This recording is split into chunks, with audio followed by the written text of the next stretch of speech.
Hello കൂട്ടുകാരെ, എല്ലാവർക്കും പുതിയൊരു വീഡിയോയിലോട്ട് സ്വാഗതം. ഇന്നൊന്ന് കാരമൽ സേമിയ പായസം ഉണ്ടാക്കാമെന്ന് വെച്ചു.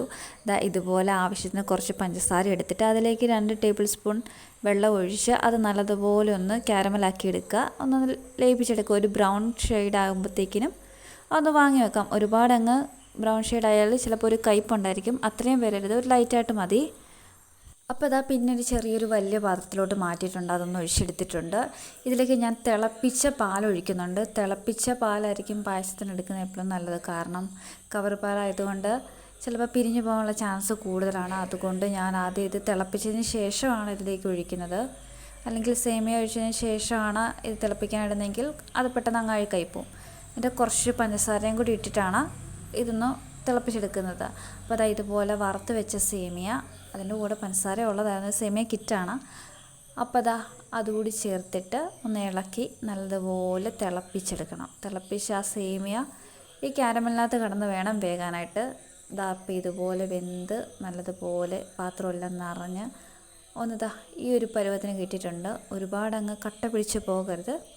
ഈ ഒരു പരുവത്തിനൊന്ന് വെന്തെടുത്താൽ മതി. ഈ ഒരു പരുവത്തിലിരിക്കുമ്പോൾ തന്നെ വേണമെന്നുണ്ടെങ്കിൽ മധുരം നോക്കിയിട്ട് കുറച്ചുകൂടി മധുരം വേണമെന്നുണ്ടെങ്കിൽ ചേർത്ത് കൊടുത്തിട്ട് ഒന്നുകൂടി ഒന്ന് തിളപ്പിച്ചെടുത്താൽ മതി. അപ്പോഴത്തേക്കിനും ഒന്നും സെറ്റ് ആയിക്കോളും. അതിലേക്ക് കുറച്ച് കാഷ്നട്ടും അതുപോലെ തന്നെ കിസ്മിസ് കൂടി ചേർക്കുന്നുണ്ട്. വറുത്തിട്ടല്ല, അല്ലാതെയാണ് ചേർക്കുന്നത്.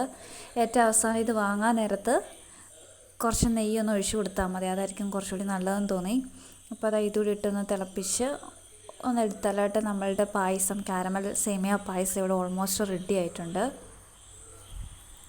അപ്പോൾ ഇതുപോലൊരു ചെറിയൊരു പാത്രത്തിലോട്ട് ഞാനിങ്ങോട്ട് കോരി മാറ്റുന്നുണ്ട്. ഇപ്പോൾ കാണാൻ തന്നെ ഒരു ബ്രൗൺ കളറായിട്ടുണ്ട്. കാരണം ആ കാരമൽ പഞ്ചസാര ഒന്ന് ലയിപ്പിച്ചെടുത്തത് കൊണ്ടാണ് ആ ഒരു കളറ്. അപ്പോൾ കാണാൻ തന്നെ ഒരു വെറൈറ്റി ആയിട്ടുണ്ട്. കാരണം നമ്മൾ ഒരു വെള്ള കളറിൽ സേമിയ അല്ലേ ഡെയിലി കാണാറുള്ളത്. അപ്പോൾ ഇതൊരു വെറൈറ്റി പിടിച്ചാലോ എന്ന് ഓർത്തിട്ടാണ് അങ്ങനെ ചെയ്തത്. സംഭവം കഴിച്ച് നോക്കിയപ്പോഴും അടിപൊളി ടേസ്റ്റായിരുന്നു. അപ്പോൾ ഇത്രയേ ഉള്ളൂ. അടിപൊളി ടേസ്റ്റ് ആയിട്ടുള്ള കാരമൽ സേമിയ ഇവിടെ റെഡി ആയിട്ടുണ്ട്. വീഡിയോ ഇഷ്ടപ്പെട്ടെങ്കിൽ ലൈക്ക് ചെയ്യുക, ഷെയർ ചെയ്യുക, സബ്സ്ക്രൈബ് ചെയ്യുക. വീണ്ടും ഒരു വീഡിയോ ആയിട്ട് കാണുന്നവരേക്കും